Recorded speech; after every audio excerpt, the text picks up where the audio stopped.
What is going on, everybody? Today we are talking about the 2025 NFL Draft, specifically some of the things that are kind of coming out. Mel Kiper is one of those guys that has a ton of inside information when it comes to the NFL Draft. And more than that, it's the ESPN crew that really knows what they're doing when it comes to the draft. Mel Kiper, Matt Miller, Jordan Reid, Field Yates are very, very legit NFL draft analysts. And they put this very interesting article out earlier today, and we're going to kind of just go through it and talk about some of the inside information that these guys are kind of putting out there. I'm excited for this one, man. It's a lot of really, really good information coming out. And if you guys have followed the draft as long as I have, you guys know these, 2 to 3 guys, right? Specifically Matt Miller, Mel Kiper, and Jordan Reid. These 3 guys are very, very good at what they do. And they were asked a ton of questions. And one of those questions was who their number 1 prospect coming out is, right? Essentially, the number 1 overall player. And some of these guys agreed with the same player. Mel Kiper and Jordan Reid both put it out there and said it's Travis Hunter. Mel Kiper gave an interesting explanation. He said, Travis Hunter has been my number 1 on my big board all season, and he's not going anywhere. The hand-eye coordination, ball skills, and quickness are all outstanding. And the way he thinks about the game continues to catch my attention. Reid also put it out there saying Travis Hunter is the number 1 overall prospect on his board. He says, however you want to slice it, Hunter has been the best player in college football. Not only has he caught 46 passes for 561 yards and 6 touchdowns on offense, but he's also picked off 2 passes while serving as a lockdown corner on defense. Travis Hunter has been really, really, really good, right? And I'm not sure if he doesn't actually have 3 interceptions. Don't quote me on that. He might actually have 3. But what Jordan Reid is saying, Mel Kiper Jr. is saying, I'm pretty close to agreeing with these guys as well. Matt Miller disagrees, as does Steve Munch, and as Field Yates obviously agrees as well. But Matt Miller says that Will Johnson is his number 1 overall player, and that's kind of interesting. I would say this, if you want the best pure cornerback that has proven it on tape, I would agree with Matt Miller that Will Johnson is the best cornerback that has proven it on tape. If you want the best wide receiver that's proven it on tape, I probably wouldn't go with Travis Hunter either, to be honest with you guys. I'm inclined to taking Luther Burden out of Missouri. The thing I love about Travis Hunter is he has so much potential still because he's not a full-time corner. He's not a full-time wide receiver. Plus, he can basically play both positions and at a very, very high level. But when you're talking about a guy that's proven at the cornerback position or proven at the wide receiver position, and we got to understand one thing when it comes to Travis Hunter, especially at the cornerback position. One of the reasons why we get so many NFL busts at the corner position is because it's a hard position to be able to see a guy in college and then see how that translates into the NFL. A lot of the time, corners don't play NFL wide receivers, so you don't have a lot of tape with these guys against NFL caliber players. And when you're at Colorado, especially, how many NFL wide receivers are you really playing? Right now, Travis Hunter will have an interesting game coming up here against Arizona. I think that's going to be a game to kind of keep an eye on. But Will Johnson, Matt Miller's number 1 corner, or number 1 overall player, I should say. It's kind of interesting. Steve Munch put it out there that Mason Graham, defensive tackle out of Michigan, is his number 1 overall player. That's kind of crazy to me. I don't personally see it with Mason Graham. Now, Graham did have 2 sacks in this last game against Minnesota. We can actually go ahead and just look at those 2 plays. I kind of want to just check them out anyways. You guys can see Graham's lined up right here. Let me actually just flip this to the end zone angle here. Here's Graham. He had 2 sacks against Minnesota. One of the things I don't like with Graham is I feel like he doesn't show a ton of pass rush upside. That's actually a pretty nice play right there. You see him swim over the top. That's actually a pretty nice move. And then here's the second sack that this guy actually had. He's going to be lined up over the left guard this time. Lined up in a 2-point stance, and he just bull rushes this guy. I will say this one thing with Mason Graham, man. The guy has very, very, very good power, and there's no question about that, right? Mason Graham has a ton of power. I'm not 100% sold on his pass rush technique. I think that's one thing I need to see more from him. I feel like, when it comes to being consistent with the pass rush technique, I don't personally see consistency with him. Now, Steve Munch does say something interesting. He's saying that Mason Graham is the best defensive tackle I've evaluated since Quinnen Williams, which that's crazy. That right there is absolutely crazy because, when I watch Jalen Carter's tape and I compare it to Mason Graham, there's no comparison to me. Jalen Carter's a lot better, right? But apparently Steve Munch thinks Mason Graham's that great. That's kind of crazy if you guys ask me. They were also asked a ton of other questions. One of the questions they're asked is, what is your prediction? What is your predicted chance that Carson Beck will be the first quarterback selected in April? You guys can see the percentages here. Jordan Reid says 5%. Matt Miller says 15%. Mel Kiper says 35%. So you guys can see that Mel Kiper is obviously a lot higher on with Carson Beck than someone like Jordan Reid, and Matt Miller's kind of in the middle. Carson Beck's kind of an interesting quarterback because, coming into this season, I would have said, hey, Carson Beck's the number one quarterback in this class.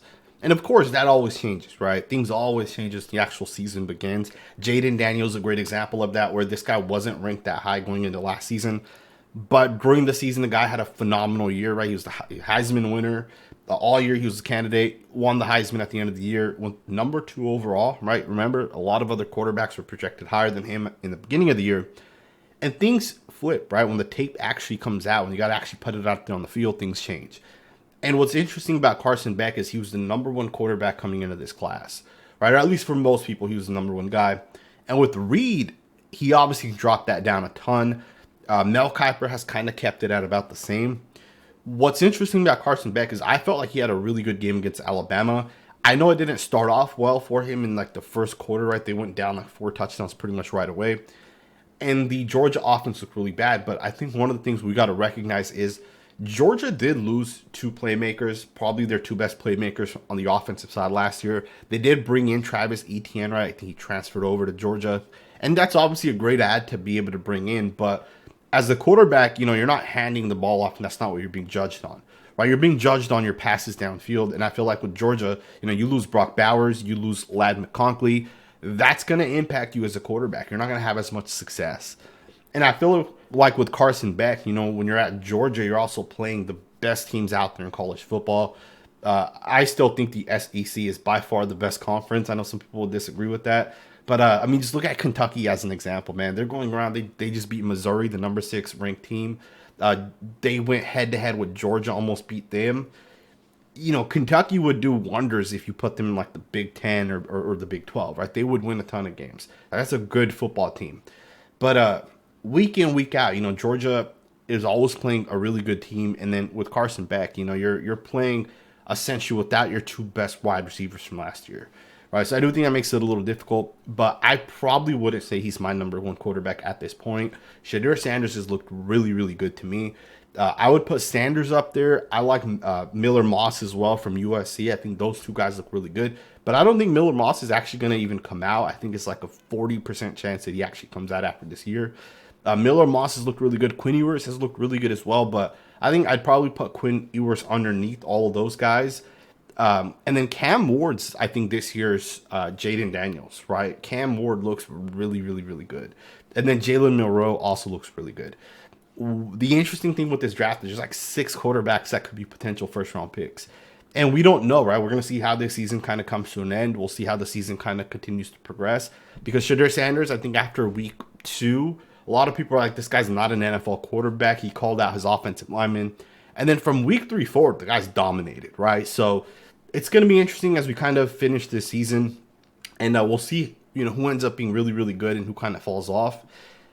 We also were asked who the number 1 wide receivers were. At least Matt Miller and Steve Munch were asked, and they ultimately ended up answering. Matt Miller said that his top wide receiver is Luther Burden. I agree with him. Luther Burden is my top wide receiver as well. Now, Burden, he's not super tall. He's not super long. He's 5'11", but he's strong, right? He kind of reminds me of, I wouldn't say Deebo Samuel, but he does remind me of Deebo Samuel with the ball in his hands, right? Like he'll break tackles. He has really good balance. He doesn't get taken down that easily. But he's a much better route runner, in my opinion, than Deebo Samuel, right? To me, I think Luther Burden is the best wide receiver, and I would have put him ahead of Travis Hunter as well. Now, I really like Travis Hunter. I'd probably put, Luther Burden as 1A and Travis Hunter as 1B, and I would have those 2 guys higher than Arizona's Tatoria McMillan. You guys can see Steve Munch here actually has McMillan as his number 1 wide receiver in this class. I like McMillan. Don't get me wrong, right? I have a couple questions. First and foremost, is he actually 6'5"? Right? That's going to be the first question I have right away. Now, he might be 6'5". He is tall, and you can see that on tape right away. And the thing with this guy is he's fast, right? He's not just tall. He's actually really, really, really fast. He might end up running, a 4.340, right? Like there's a chance he has that type of speed. And you can see it on tape. Like this guy's actually really, really, really good. We'll see how he kind of finishes this season. He looks legit. I probably would have him as my number 3 wide receiver right now. I have Luther Burden as my number 1 guy with Travis Hunter just right underneath that. I do think that Travis Hunter, if he fully committed from right now to the end of the year, as I'm a wide receiver on every single down, I would probably put him as my number 1 wide receiver if he's able to prove it, right? You have to go out there and put it on tape. But like with that, if he's not playing on the defensive side, like how much more energy would this guy have? How many more yards and stats would this guy have, right? But the wide receiver class this year is actually really, really good, right? So you got Burden, you got McMillan, you got Hunter. Isaiah Bond, I think, is probably the biggest breakout player that I've seen, right? Texas wide receiver. And there's a couple other guys out there as well, right? So there's so many good wide receivers from the first-round picks this year. There was another question asked. This one's related to Cam Ward. What would you need to see from Cam Ward to confidently put him in the first-round conversation? That's interesting. That is a very, very interesting thing because I actually think he's already in the first-round conversation. But Jordan Reid says every season there's a quarterback who unlocks the next stage of his development and shoots up the board. Last season, it was Jaden Daniels, who eventually won the Heisman Trophy and became the number 2 overall pick. Ward is currently the leading candidate to make a rise into the 2025 class. He has 1,700 passing yards, 18 touchdowns, 4 interceptions over 5 starts. Thursday's game against Virginia Tech was Ward's first matchup against a quality opponent, and he continued his magical season with the top performance against the Hokies. It's interesting because I watched that game and Cam Ward definitely looked really, really good to me, right? You can tell this guy's very comfortable. He makes all the reads. He makes all the throws. He actually does a lot better playing within structure, in my opinion, than Jaden Daniels did last year, right? I feel like Cam Ward does a really good job in that offensive scheme and system. He knows how to get the ball out to his playmakers, and they have a really good tight end in Miami as well. I'm surprised that some people are saying that this guy may not be a first-round pick. If Cam Ward's there at like pick 23 and the Miami Dolphins are on the board, if I'm Coach Mike McDaniel and I want to save my job, right, long term, Tua might not be the guy for you, right? Tua might end up just always being hurt. He might not be able to help you get over the top, but Cam Ward, man, with the 23rd overall pick might be a great investment. It's kind of interesting. And then there's a follow-up question to that, which is, what about Jalen Milroe? Kiper responded to that saying, like Ward, Milroe is already firmly in the first-round discussions. 100% agree with him. And he has the chance to rise much higher because of the early season uncertainty of the quarterback class. I mean, what's not to like about his game? He's physical, he's tough, with the rock-solid 6'2", 225-pound frame. He shows strong accuracy on deep throws. He's a dynamic player who can beat defenses with his underrated speed, even when he has to deal with Georgia's talented defensive playmakers.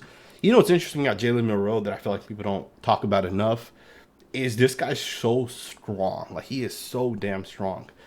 And don't quote me on this, but I feel like I saw a video of this guy squatting like 400 plus pounds or something crazy. And Jalen Milroe is one of those guys I think super underrated. In fact, I think Milroe might end up actually being the best quarterback in this class. Like, I think there's a real chance that ends up happening. My comp right now of Milroe is Jalen Hurts. Right? I think Hurts obviously came out really, really solid quarterback. Milroe kind of reminds me of Jalen Hurts a little bit, where he has a strong arm. He's very fast. He's very quick. He's very strong. Right? He'll put his shoulder down, and you can design actual run plays for this guy. If you have Patrick Mahomes back there, you're not designing a quarterback power to the right. Right.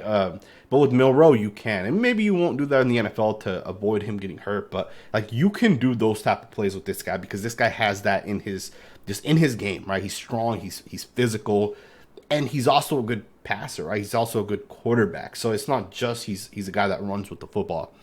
And of course, Ryan Williams is obviously Ryan Williams, but Milroe has allowed Williams to have the success that he's having as well, right? Because this guy can get him the football. So I love Milroe, man. I think Milroe, I might even put Milroe right now ahead of Cam Ward. Honestly, just based off of what he did to Georgia just a couple days ago. To me, what he did against Georgia was absolutely incredible. And I know he struggled a little bit in the second half, but he still got it done when he needed to get it done, and they ultimately ended up winning. So I love his tape. Now, the last part of this article is which sleepers have caught your eyes in the first 5 weeks. Some of these guys are interesting because I've watched some of these guys.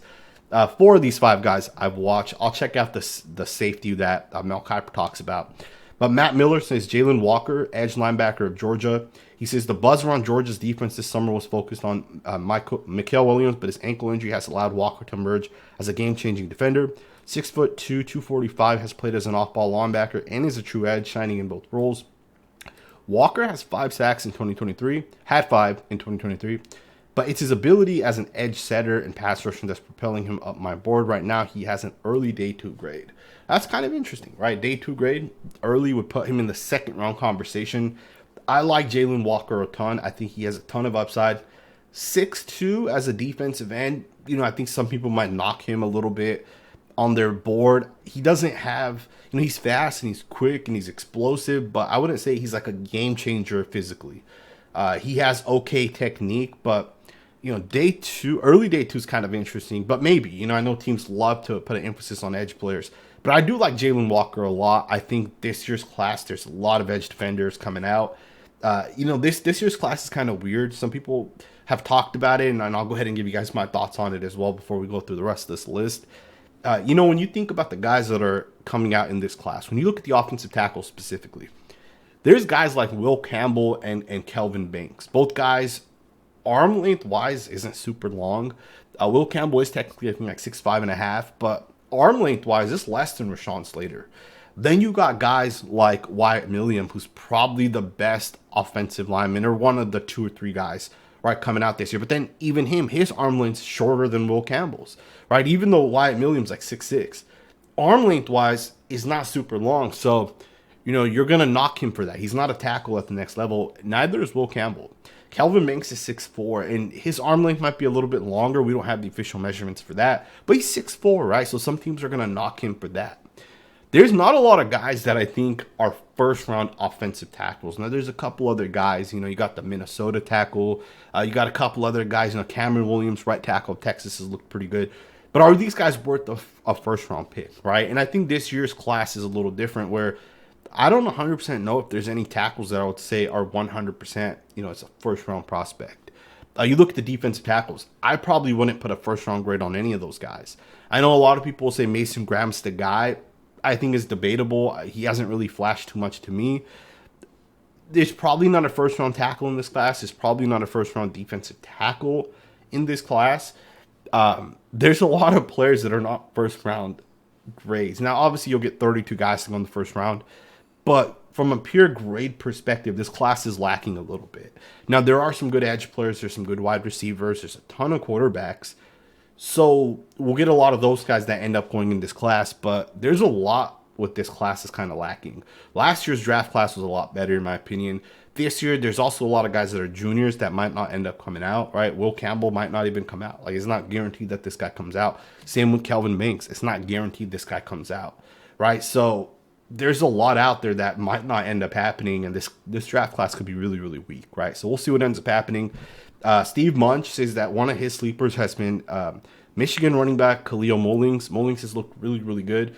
And what Mullings did against USC, that was damn impressive, right? So if that's a sleeper through the first 5 weeks, I can agree with that. Mel Kiper has to go with Howard, or he has to go with the school that nobody watches, but that's Mel Kiper for you, man. Shout out to Mel Kiper. There's a safety named Kevin Gallup Jr. at Howard, 6 foot, 215-pound senior, has double-digit tackles in 4 of his 5 games, plays traditional in the box as a throwback, strong safety type, but can play center field too. Gallup's instincts pop on tape, and he shows good tackling ability and closing speed. He is always around the football and flies around the field. Sure, his ball production can improve. Only 2 interceptions over 36 games, but Gallup has stacked some really good games and seasons together. Turn on the Howard film, and he jumps out as the best player on the field. I like him as a day 3 pick with upside. I absolutely love that, man. If you're gonna be asked about sleepers, give us real sleepers, man. Give us those day 3 guys. Everybody knows who Cam Ward is. Everybody knows who Jake Majors is as well, right? Jordan Reid's gonna put Jake Majors as his guy. give us Kenny Gallup Jr., man. Those are the guys that I like. Field Yates goes with Derek Harmon out of Oregon. Harmon's actually looked pretty good. I watched his tape, I think, like 2 or 3 weeks ago. The guy's definitely flashed. I think Harmon probably came on Field Yates' radar the same way he came on mine, which is through his PFF grade. Believe this or not, NFL scouts, the very first thing they do is they go to pff.com, they sort by grades, and they just start at the top of the list. I know it's kind of weird to think that, but that's what NFL scouts do, right? And then from there, they'll pull out the Bledsoe reports, they'll pull out the NGS reports, and then they'll go down the list of what those guys have graded, right? A lot of guys don't actually do real research, right? Like, guys aren't saying, hey, let me watch, every Texas game and try figuring out which guys stand out, right? They don't watch tape that way. All right, you got lists, you got grades, you go based off that, and that's why there's guys like Austin Booker who slip, right? Not saying people didn't watch this guy's tape, but and people aren't watching Kansas tape as much. Some of the reports might not have had him on the radar early enough, so some teams kind of slept on him a little bit. It's why guys go undrafted, end up having really, really good, careers as well. It's too much reliant on other people's grading skills and reports. So, one of the things I tried doing myself is, I only watch mostly O-line and D-line. If I'm watching every running back, receiver, corner, safety, it makes it hard at the end of the day, right? So I have my grades on every O-line, every D-line that I'm able to watch. And it's not even a finished list yet. I'll just show you guys my list really quickly. You guys can see my list here so far. This is not finished by any means, right? But you guys can see that I have, right now, I have 63 guys on my list, right? And these grades are updated basically every single week, right? I go back, I watch as much tape as I can. It's a grind. It's a real grind. And if someone's out there saying I watched all 700 players every week, they are lying to you guys, man. We'll wrap this up. What else are you hearing from sources or seeing on tape this week? Matt Miller says scouts are buzzing about Texas wide receiver Isaiah Bond. Bond's going to be a very good football player. I can tell you guys that right now. The guy looks really good. Ole Miss wide receiver Trey Harris is another guy that's been rising. I have not watched Trey Harris. I'll have to check him out as well. The Bowling Green tight end, Harold Fannin Jr., is a guy that I think is on most people's radars at this point. He looks legit, man. He's definitely an NFL caliber tight end. The dude moves really, really well, right? Jordan Reid saying that Ohio State's left tackle Josh Simmons and Texas right tackle Cameron Williams are two names that weren't mentioned often during the summer. But scouts have been very complimentary of both players over the first month of the season. That's interesting because I do think Cameron Williams has shown some upside. Josh Simmons, I'm not too high on him, but I think he can continue to rise as the season here continues, as the offseason comes around. There's a couple other guys as well. Yates has said one of the ways in 2025 draft appears much different than 2024 is the depth of the running back and safety class. The 24 draft saw only one running back taken in the first 2 rounds and no safeties until 47th. Don't expect a repeat next April, as I don't think there's a chance of a first-round running back and at least safety. So he's saying that basically Ashton Genty or Malachi Starks will end up getting selected. I agree with Field Yates, man. Malachi Starks might end up being a top 10 pick. Like, there's a real chance that ends up happening. And then we'll wrap it up right here with what Mel Kiper is going to kind of put it out there. I kept waiting for the pass rushing class to finally break out one weekend, and that came in week 5. Everything came together for dynamic performances from some of the top prospects. Texas A&M's Nick Scorton had 2 sacks against Arkansas. Landon Jackson's a guy I really like, had 2 of his own against Razorbacks in the same game.